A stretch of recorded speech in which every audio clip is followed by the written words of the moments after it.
Under the cold, sterile glow of the courtroom's fluorescent lights, the gavel hadn't even struck when Carter, the man who had once been my boss, who had once raised a glass at my birthday and called me family, suddenly slammed his hand down on the table.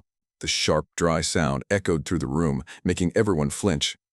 "Carter, this is ridiculous," he shouted, his voice trembling but his eyes still straining to hold a defiant glare. The judge raised an eyebrow, motioning for Carter to sit down. A tense silence stretched for several seconds before the judge's voice rang out, crisp and deliberate. Damages awarded to the plaintiff, $1 million. I couldn't tell whether I heard the number first or saw Carter sink back into his chair first. My heart pounded, as if it wanted to leap from my chest yet was being gripped tight. Around me I caught the clicking of cameras, the rustle of papers, the faint sigh of someone nearby. Across the aisle, Carter's lawyer kept his head down, scribbling frantically, while Carter leaned over to whisper. Lips pressed thin, as if he knew there was more yet to be dragged into the light. I could see the fear buried beneath his anger, a fear not just of the money, but of the secrets he had kept hidden for so long. In that moment, I couldn't help but ask myself, why would a man who once toasted my success, who once called me family, so readily cast me aside simply because of the way I spoke English? I clenched my fists. This lawsuit wasn't just about reclaiming justice for myself. It was a battle for dignity, and deep down, I knew the past of many others was waiting to be exposed. I came to the United States on an autumn morning more than 10 years ago, carrying a suitcase of clothes, a few $100s, and an English accent tinged with the sounds of my hometown.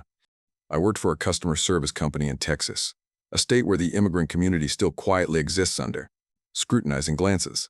In this industry, people often repeated a short but cold phrase, "Not a fit for the brand," which meant you would soon be replaced. I worked twice, 3 times as hard to prove my worth.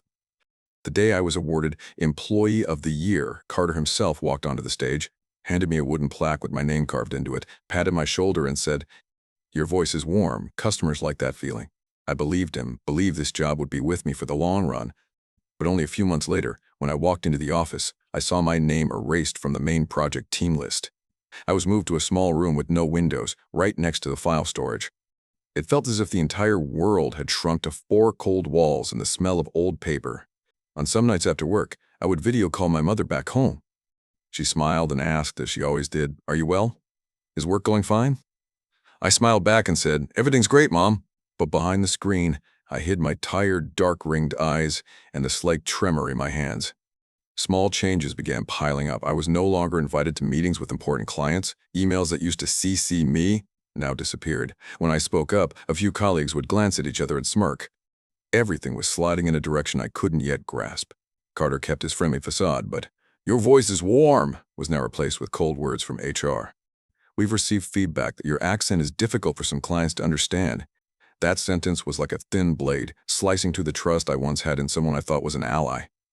I didn't know then what felt worse, the sense of betrayal, or realizing that all those years of effort, all the praise I'd earned, weren't enough to save me from being pushed aside.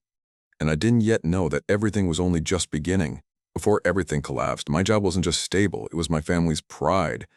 A monthly salary of $6,500, far above the average in Texas, allowed me to rent a fully furnished apartment in the city center, send money home every month, and occasionally bring my mother to the U.S. to visit. I would start my day with a latte from the cafe downstairs.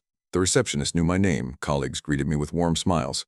My desk was next to a large window overlooking the bustling commercial district. Back then, I felt it clearly. I had made it in a foreign land. International client calls didn't just bring in revenue, they also came with generous bonuses. That September, I received a $12,000 bonus for securing a 5-year contract. Carter once shook my hand firmly and said, "You're our key player." I believed my position was irreplaceable. But just a few months later, from that bright, laughter-filled office, I was moved to the records room. No windows, no cheerful morning greetings.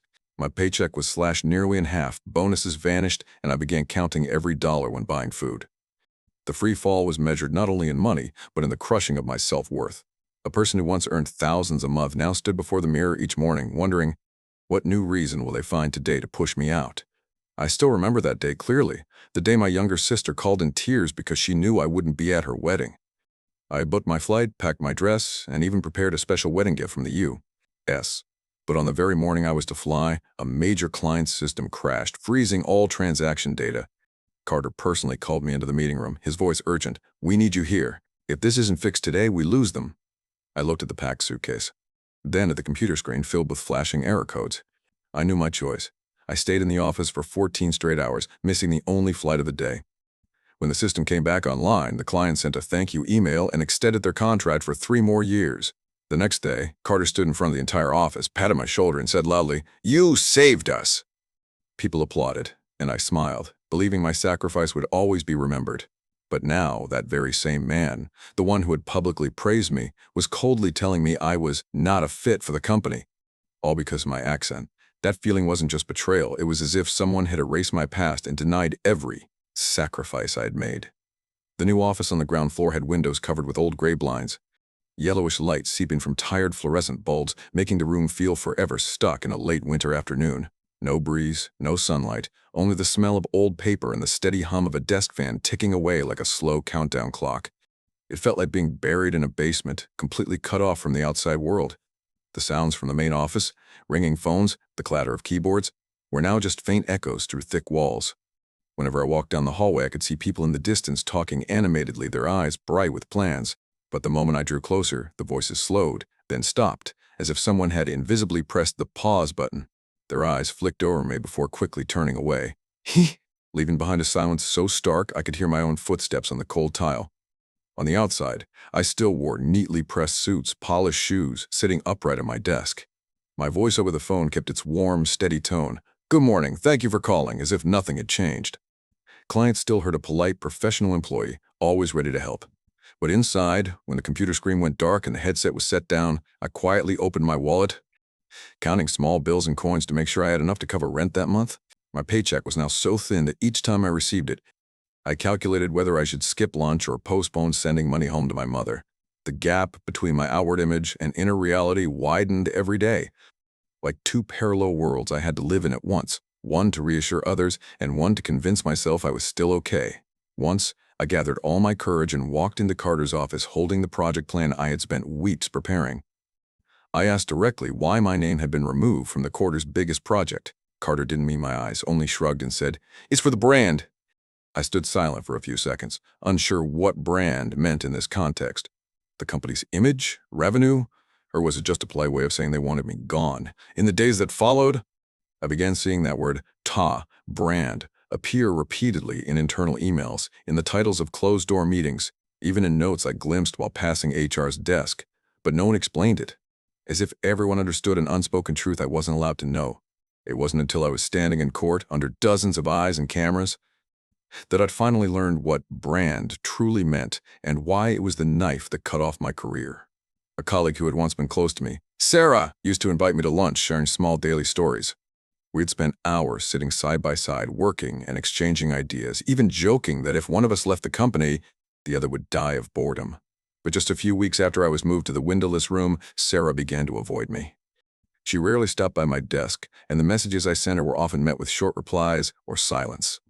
One day, I walked into the break room to find her talking with a group of managers, her voice lowered, but I still caught my name paired with the phrase, "new lead for the project."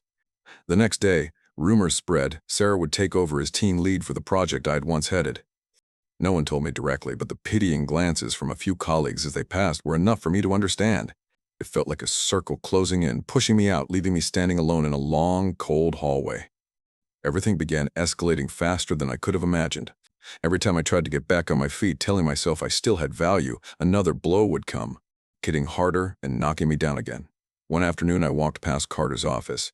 The door was only half closed, and I clearly heard his low but unmistakable voice. "Clients think she sounds unprofessional. Let's find a way to replace her." I froze, my heart pounding so loudly it echoed in my ears. That sentence wasn't just a comment about my voice, it was a verdict, delivered before I even had the chance to defend myself. From that day, I began noticing obvious changes. Colleagues who had once been friendly now kept their distance. During one lunch break, I overheard a whispered exchange between two people. HR said, "Don't assign her any clients. They'll cut your bonus if you do." That was when I finally understood why my workload had all but disappeared, why my client list in the system was practically empty. One morning, I received an email from HR with the blunt subject line, "Performance review urgent." It wasn't on my schedule, and there had been no prior notice. Dough! When I walked into the room, a thick stack of papers filled with red marks was already laid out on the table. They began reading aloud errors I had never once been told about before, the way I pronounced certain words unclearly, replying to emails in 7 minutes instead of 5, or even using semicolons in reports that didn't meet company standards. Trivial details were lined up in a long list like a formal indictment. Carter sat in the corner, arms folded, his gaze cold and distant. Not a word of defense, not a single question as to why I'd been summoned there. He just silently observed, as if watching a play whose ending had already been written. When I left the room, my hand still gripping the review report, I knew this wasn't a meeting to help me improve my work. This was a psychological blow, meant to make me doubt myself before they moved in for the kill. A week after that booby-trapped performance review, my manager assigned me an urgent task. Prepare the full customer analysis report in just 3 days. It sounded routine until I began the work and discovered my access to the data system I needed had been restricted. I emailed a request for access, but for 2 days there was no reply. When I went directly to the IT department, they said they had never received any official request from my manager. By the deadline, all I could produce was an incomplete report test, and immediately I was informed that my record would. Note, I had failed to meet job requirements. That afternoon, my phone buzzed. A message from a colleague I'd worked with for years read, "They set you up." That task was impossible. I stared at the screen, my hand tightening. Realizing I hadn't just been abandoned, I had been made the target in a chess game whose moves had been planned long ago. One Monday morning, as I prepared to enter the main office to meet a client, I scanned my badge as usual, but the red light flashed and the door stayed locked. I tried again. Same result. The receptionist approached, looking uneasy. "It seems your card's access has been restricted." "Let me get that for you." She had to swipe her own card to let me in. Inside, several colleagues and the client I was supposed to meet had already witnessed everything. I caught the client's awkward look and the whispers behind me, "Why can't she get in?" From that day forward, every time I needed to enter the main office, I had to ask someone to open the door for me. The embarrassment repeated itself over and over like a public reminder that I had been pushed out, even while my name was still on the employee roster. Week by week, pieces of my work life were stripped away, as if someone was slowly dismantling the foundation of my world. The first week, nearly all my clients were reassigned, leaving only a few scattered names. The next week, internal emails that once CC'd me stopped arriving, leaving me in the dark about ongoing projects. By the third week, my access to the company's data system was revoked. I had to ask others to retrieve documents for me, becoming an outsider in the very company I had served for almost a decade. In the fourth week, my paycheck arrived with a sharp pay cut, no explanation given. I thought that must be rock bottom, that there was nothing more they could do to humiliate me. But then, on Monday morning of the following week, a plain white envelope was neatly placed on my desk. Inside was my termination letter, short and cold, like a door slammed shut in my face, cutting off any path back. The termination letter's reason was short and clinical: communication issues. Just 2 cold words, erasing 10 years of tireless work. After losing my job, my health insurance was immediately canceled. I had to call the clinic and cancel my long-scheduled checkup. Even though my body had been sending warning signs lately, lingering headaches, unexplained fatigue. But the worry for myself hadn't even settled when a message from home arrived. The doctor said my father needed surgery soon to avoid complications, but the cost was steep. I opened my bank account, stared at the meager balance, then opened it again, hoping I'd read it wrong. I didn't have enough to send home. When the surgery date was postponed, my mother called, trying to sound calm. "It's okay. We can wait a little longer." But I heard the soft sigh at the end of her sentence. A small sound, yet heavy enough to crush my chest. Those days, I lived with a constant tightness in my throat. In the mornings, I had no reason to get out of bed. At night, I stared at the ceiling, wondering if Carter ever thought about the damage he had done to me and my family. But then, one sleepless night, sitting alone in the dark, I realized if I stayed silent, I wouldn't be the only one to lose my job. Many others, immigrants, people whose voices sounded different, would be pushed out just like me. I clenched my phone in my hand and opened a message from a friend who had once worked in HR, who had written to me, "If you fight, I'll help." For the first time in weeks, I felt a small spark of light cut through the darkness. I knew what I had to do, and this time, I was going all the way. Right after deciding to sue, my lawyer Linda and I dove into preparing the case. We met in a quiet cafe, the table covered with stacks of documents, USB drives, and handwritten notes. Linda didn't mince words. "We need something that knocks them out cold. Not just to win, but to make sure they can't get back up from this." While combing through hundreds of internal emails I had saved, Linda suddenly froze. Her eyes widened, and she turned the screen toward me. It was an email Carter had sent to a group of senior managers, not only mentioning me but also attaching a list of 6 other employees, all immigrants. The chilling subject line read, "Staff adjustments for brand alignment." In the body, Carter wrote plainly. Her accent is a liability. We should also remove these names for consistency. Looking at that list, my chest tightened and burned at the same time. Hi, you! This wasn't just about me. This was a deliberate campaign. That evening, when I told my boyfriend, he stayed silent for a long time before saying quietly, "They'll destroy you before you step into court." I met his eyes and replied, "They already did." Now it's my turn. But not everyone supported me. At a gathering of the immigrant community, an elder pulled me aside and whispered, "Don't make this a big deal. We live off them. Don't make them hate all of us." I gave a bitter smile. Was staying silent so they could keep doing this to others really the way to protect our community?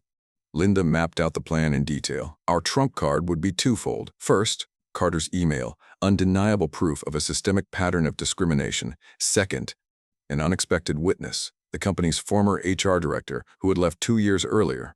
Linda tracked her down through an old network. She agreed to testify, on the condition that her name wouldn't be revealed until the day of the trial. During witness prep, Linda drilled me relentlessly, baited questions, holding my gaze against the glare of opposing counsel, and staying composed under personal attacks. They'll try to make you lose your cool. Don't let them see you shake. Every answer needs to be a blow to their case. As the trial date drew closer, the pressure grew heavier. Some nights, I barely slept, replaying every detail, every word, every piece of evidence in my mind. But amid the exhaustion, the thought of those 6 names on that list always made me clench my fists.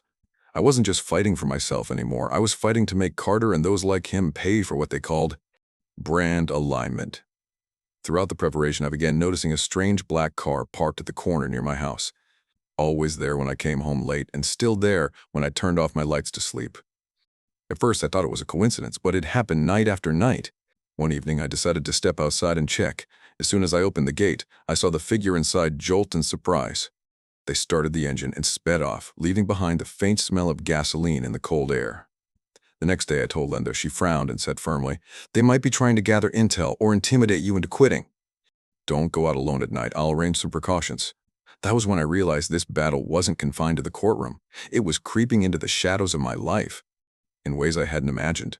One evening, as I was reviewing case files, my phone rang. It was David, a former colleague I had once trusted. His tone was friendly but laced with implication. "I hear you're still going through with this. Friendly advice. Stop before it's too late, and I'm not sure Linda's really on your side." I was silent for a few seconds, discomfort running down my spine. He kept hinting that he'd heard things from the opposing legal team, that Linda might be using my case to boost her own reputation. The next night, I told Linda. She gave a dry laugh, opened her laptop, and showed me leaked emails from the opposing lawyers, discussing plans to reach out to the plaintiff's former colleagues, to plant doubt and make me lose faith in my own team. Linda looked straight at me and said firmly, "They want you rattled. They want you to quit. But now we know their game, and that only makes me more determined." The former HR director, Mrs. Harris, had been adamant at first, even telling me over the phone, "I've waited for this chance a long time. What they did was wrong, and I'll say it in court." But just 1 week before the trial, Linda got a short text from her. "I need to withdraw my testimony." No explanation. We called several times before finally hearing her shaky voice. I got a call last night. A man told me I should think carefully before going to court. He knew my daughter's address. Without hesitation, Linda drove nearly 3 hours to Mrs. W.'s, Harris's home. The conversation lasted for hours, with Linda patiently explaining witness protection protocols and reminding her just how critical her testimony was. By the end, Mrs. Harris was silent for a long time before nodding. "All right. I won't let them silence me ever again." When Linda told me, I knew for sure. This was no longer just a lawsuit. It was a fight against people willing to play as dirty as possible. Only 3 days remained before the trial. Linda gave me a half smile. "They have no idea what we've got. And by the time they find out, it'll be too late." Linda brought me to a mock courtroom she'd rented just for practice. Inside, a group of her lawyer friends were already seated, some posing as jurors, others as opposing counsel. The atmosphere was so serious I almost forgot it was just a rehearsal. We began. Linda asked questions from the real case file. I answered clearly. Then, opposing counsel stood and began firing loaded questions, voice sharp. "Do you think clients complain because they hate immigrants like you? If you're as good as you claim." "Why were you removed from every project?" At times, they asked blatantly insulting questions, attacking my origins and the way I spoke English. My heartbeat quickened, my breath grew shallow, and I had to pause for a few seconds to regain composure. Linda stepped up, placed a hand lightly on my shoulder, and whispered, "Breathe. They're trying to break you right now, just like they will in court. But if you can get through it here, you won't crumble there." The session ended in sweat and exhaustion, but I knew Linda had deliberately pushed me to the highest pressure so that, when the real moment came, I'd already be wearing armor. My savings dwindled day by day. Every legal bill, every expense for living, every trip to meet witnesses. Each one snipped away at the last safety net I had. Eventually, I had to face the most valuable asset I still owned, the car I'd bought with my very first performance bonus. It wasn't just transportation. It was a symbol of the years I had fought to get ahead. On the day I signed the sale papers, I forced a smile at the buyer, but my chest felt heavy as my pen touched the page. A quiet question echoed in my head. "What's more precious than justice?"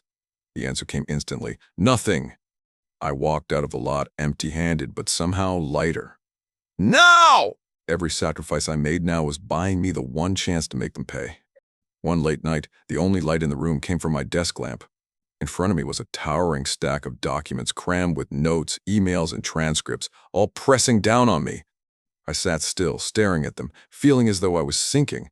The thought of calling Linda to say, "I want to withdraw," kept circling in my mind. I was tired, drained, and wondering if any of this was worth it. If I quit now, I could sleep through the night and wake without the gnawing dread. Then my phone buzzed. A text from an unknown number read, "I'm on the list they plan to cut. Thank you for standing up. We need you." I read it several times, my hand tightening around the phone. The exhaustion was still there, but something stronger stirred. The sense that I wasn't just fighting for myself. I set the phone down, took a deep breath, and turned back to the pile of files. The thought of quitting vanished as if it had never existed. That morning, the courtroom was packed. Camera flashes went off in rapid succession as I walked past the throng of reporters crowding the entrance. The air felt as heavy as a gladiatorial arena. Every gaze, every whisper zeroed in on me. Across the room, Carter sat with his arms crossed, his eyes sharp as blades, staring at me like he wanted to devour me whole. I took my seat at the witness stand, my hand resting lightly on the wooden edge to steady myself. Linda sat beside me, her eyes resolute, signaling me to take a deep breath. The trial began. The opposing attorney, a neatly groomed silver-haired man, rose and walked toward me with a cold smile. He started with a few soft questions, then abruptly lowered his voice, pressing each word. "Do you think your accent affects your performance?" the courtroom murmured. I looked straight at Carter, unblinking, and replied firmly, "No." "But your prejudice does." A few gasps rippled through the gallery. I could hear the reporters' pens scratching faster against their notepads. The opposing lawyer hesitated briefly, then shifted tactics, sifting through files and quoting isolated emails to imply I was difficult to work with. Linda rose to counter each point, her voice as sharp as a blade, forcing him to sit down. Then came the witnesses. Mrs. Harris, the former HR director, stepped up to the stand, small in stature but with eyes full of fire. Linda began with basic questions to confirm her position and tenure, then slowly led her forward. "Mrs. Harris, during your time working with Mr. Carter, did you witness or hear any acts of discrimination?" She nodded and pulled a small USB from her pocket. The room seemed to hold its breath. She explained that before leaving the company, she had accidentally overheard and recorded an internal meeting. Carter's voice echoed through the courtroom speakers. Cold, distinct. "These immigrant employees are brand poison. We need to cleanse the team before they damage the company's image." A wave of murmurs rose instantly. Some reporters snapped their heads up, cameras clicking nonstop. I caught a juror glance at another, lips pressed tight. The opposing lawyer shot to his feet in objection, but the judge waved him down, allowing the proceedings to continue. Linda seized the moment. "Mrs. Harris, brand poison, whose words were those?" "Mr. Radin." "Carter's, and not just once." I turned to Carter. His face had gone pale, his grip on his pen so tight his knuckles whitened. Before the echo of the recording had faded, Linda rose, walked to the evidence table, and presented a new document to the jury. "Your Honor, this is an internal company spreadsheet retrieved from the storage system. Initially, this data column was hidden." She tapped a key, and on the large screen appeared a list of employee names. Mine, along with 6 other immigrant employees, was highlighted in red beside a chilling note, "Phase 1, removal." The courtroom buzzed. Several jurors leaned in to read more closely, exchanging doubtful glances. Carter flinched slightly, lips pressed tight, while his lawyer bent over the files as if scrambling for a counter. I could feel it. The blow had cracked their defenses. Linda moved to her closing line of questioning, linking an email titled, "Staff Adjustments for Brand Alignment" to the recording, painting a clear picture of a systematic campaign to purge immigrant staff. During the cross-examination of a secondary witness, a former colleague who had worked with me, Linda's voice was calm. "Have you ever heard Mr. Carter express opinions about employees with foreign accents on client calls?" The witness hesitated, glanced at Carter, then blurted, "Well, Carter did say he didn't want foreign accents on client calls." The moment the words escaped, he realized his mistake and quickly backpedaled. "I mean, he just wanted to ensure service quality." When the recording played, in the press section, a reporter live streaming suddenly blurted out, "Oh my God, this is clear evidence of racial discrimination." That line made it into the live stream. Within minutes, clips of the moment, paired with his words, went viral online, tens of thousands of shares, hundreds of angry comments. Major news outlets immediately ran breaking headlines. "Racial discrimination evidence emerges mid-trial against Carter." Public pressure soared, and I could see Carter's face shift from tense to ashen. This was no longer just a battle inside the courtroom. Now, the whole community was watching every move. But it was too late. The entire room was silent again. Several jurors scribbled furiously while Carter clenched his jaw, his eyes flashing with a mix of rage and worry. When faced with the earlier question from the opposing counsel, "Do you think your accent affects your performance?" And my reply, "No, but your prejudice does." I instinctively glanced toward the gallery. There sat my father, wearing the old jacket with worn shoulders, his eyes fixed firmly on me. He gave a small nod, a gesture so slight, yet it felt as if the whole room brightened. In that moment, I knew I wasn't just speaking for myself, but for everyone who had ever been belittled, dismissed, or told they didn't fit because of where they came from or how they spoke. Or that nod strengthened my voice, every word steady and clear. At the end of the day, the judge instructed the jury to retire for deliberation. As they stood, I caught sight of Carter leaning toward his lawyer, whispering urgently. His face was lined with panic, the first crack in his mask of confidence since the trial began. As the jurors filed out, I followed their steps with my eyes. Suddenly, one of them, a man who had kept an unreadable expression throughout, turned, met my gaze, and gave the faintest nod. It happened so quickly I almost thought I imagined it. But warmth spread through my chest, dissolving the tension's weight. In those moments when the outcome was still uncertain, that nod felt like a small beam of light, hinting that hope might be tipping my way. The jury room door closed, leaving behind a thick, heavy silence. I took a deep breath, knowing the climax had arrived. Now, all that remained was the final strike of the gavel. The courtroom fell into absolute silence as the jury returned. The judge sat upright, glanced at the sheet of paper before him, then spoke with a clear, deliberate tone, each word landing like the strike of a gavel. "Damages awarded to the plaintiff, $1 million. The air seemed to explode. Across the aisle, Carter shot to his feet, slamming the table with a sharp crack. "This is outrageous." The judge banged his gavel, demanding order, but Carter's face was flushed red, his jaw clenched tight. His attorney tried to pull him back, whispering something to calm him. But it was clear his rage had swallowed whatever logic he had left. Outside the courthouse, mere minutes later, headlines were already flooding social media and news sites. "Accent trial exposes corporate purge." A photo of me leaving the courthouse with Linda by my side, surrounded by microphones and camera flashes, instantly became a symbol of a justice battle in the era of globalization. The impact on Carter's company was almost immediate. A major shareholder, known for being both shrewd and discreet, issued a public statement resigning from the board, citing fundamental disagreement with current leadership values. Within 24 hours, the company's stock price plunged, and a strategic partner announced the termination of a multi-million-dollar contract, citing serious violations of diversity and inclusion principles. But the biggest shot for me didn't come from the media or the dollar amount on the verdict. It came from Linda. As soon as we escaped the press scrum, she pulled me into a quiet corner of the hallway and took a brown envelope out of her bag. "This just arrived at my office. No sender's name." Her voice lowered, her eyes sharp but tinged with concern. I opened the envelope. Inside was a stack of printed documents, internal emails, staff lists, and detailed notes. On the very first page, in bold letters, Phase 2, Immigrant Staff Reduction Plan. The list was even longer than Phase 1, which we had just exposed in court, and each name came with notes like heavy accent, poor cultural fit, and does not match brand image. I looked up, my heart pounding. "Carter isn't stopping." Linda nodded slightly, her voice firm. "If this is real, then this isn't just one lawsuit. It's going to be a chain of them. And he's not getting away with it." I clenched the envelope in my hand. The feeling of victory hadn't even settled before a new wave of resolve surged through me. This case might have ended, but clearly, the war was still ahead. While Linda and I were reviewing the papers, her phone rang. On the other end was a deep, steady male voice, tinged with tension. He introduced himself as a former senior executive of the company, once considered Carter's right-hand man for many years.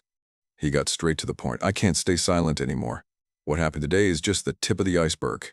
There's a lot more that the public hasn't seen." Linda exchanged a few words with him, her eyes lighting up slightly. The man revealed that he had internal documents never made public, including board meeting minutes where members discussed and approved the purge of immigrant employees. More importantly, Carter wasn't acting alone.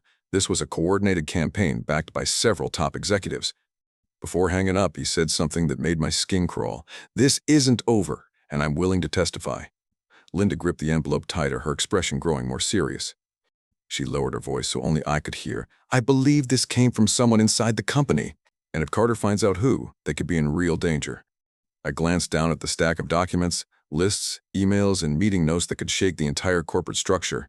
A cold shiver ran down my spine as I realized behind every sheet of paper was a person risking everything to bring the truth to light. Linda's tone was resolute. "From now on, protecting this whistleblower's identity is priority number one. If necessary, we'll ask the court for an emergency protection order."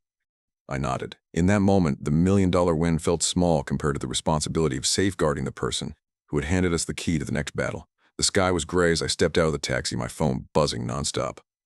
It was my younger sister, her voice urgent. "Sis, Mom said there's been a man standing at the corner near our house." All afternoon, just staring at the door. When she went out to the garden, he backed his car away but never took his eyes off her. I froze on the sidewalk, my heartbeat thudding in my ears. A chill swept through me. Two possibilities flashed in my mind, Carter sending a warning, or a terrifying coincidence.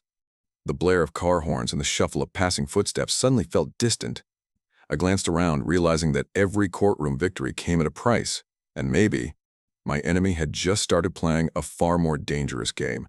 What does a $1 million victory taste like? It's nothing like fireworks or champagne toast the way people imagine. To me, it's more like taking a deep, deliberate breath after months of being held underwater only to surface and realize I'm still in the middle of the ocean. I felt relief, yes. The weight I'd been carrying for so long seemed to slide off my shoulders, but at the same time a strange emptiness opened in my chest. I looked at the faces congratulating me, Linda's smile, the hands clasping mine, and somewhere, in a fleeting moment, I caught glances that were cautious, as if they too knew this was only the first round. The joy came quickly, but it faded just as fast. In my head, I was already calculating the next move. The documents inside the envelope still carried the faint scent of fresh ink, yet to me, they felt heavy as stone. Each page was a warning that the real battle had only just begun. As I left the courthouse, it felt like stepping out of a match I'd won on points, while my opponent still had the strength to come back swinging. My hand brushed against the envelope in my pocket, the hard edge reminding me that today's reward wasn't the money, but the chance to fight again, against an adversary even stronger and more dangerous than before. And so, amid the cheers and camera flashes, I knew I couldn't relax, because this victory was nothing more than an invitation to the next war. The courthouse doors closed behind me, but the echoes of Carter's outburst still rang in my ears. Outside, reporters' voices blended into the roar of traffic, yet my mind was elsewhere. On the envelope in my bag, the whispered phone call, the man at the corner near my mother's home. People think justice is about winning, that once the gavel falls, the story ends. But standing there, under a sky that seemed too heavy for one person to hold up, I knew that wasn't true. Justice isn't about winning, it's about making sure they can't do it again. As I walked away from the cameras, one reporter managed to push through the crowd, shouting a question about whether I felt my accent had been a disadvantage. I stopped, turned to face her, and let the words come out without hesitation. "My accent is my history. If you have a problem with it, you have a problem with who I am." The microphone surged closer. I didn't wait for a follow-up. Some truths don't need defending. They just need to be spoken aloud. That night, I sat at my kitchen table, the Phase 2 documents spread before me like a battle map. Each name on the list wasn't just a statistic, it was a life, a family, a history that someone like Carter had decided didn't belong. Linda's voice replayed in my head. Protecting the whistleblower is priority one.